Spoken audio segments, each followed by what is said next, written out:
The essay that I've written is about the rise of the veil in the Middle East and also in Western Europe and North America.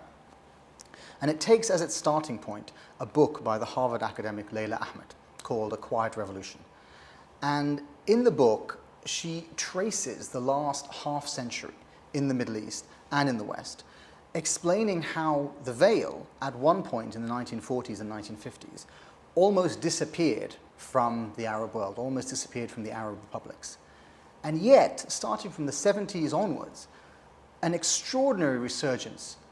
came about with the veil, to the point where today maybe a majority of Muslim women across the Arab world wear the veil, or some form of it.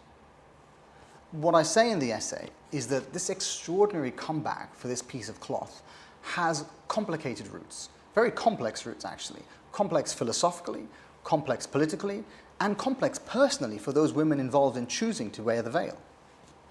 You can see some of the same ideas that have driven the resurgence of the veil in the ideas of Western feminists in the 1960s. And what you see is that the very same ideas about changing the conversation about their bodies, reclaiming the conception of their bodies from a consumerist society, the very same ideas that drove Western feminism in the 1960s start to drive this resurgence of the veil in the 70s, 80s, and 90s. So by the end of the essay, you start to see that because this one piece of cloth has so many threads to it, politically, philosophically, personally, its resurgence is extraordinarily complicated, not only in the modern Middle East, but also in the West.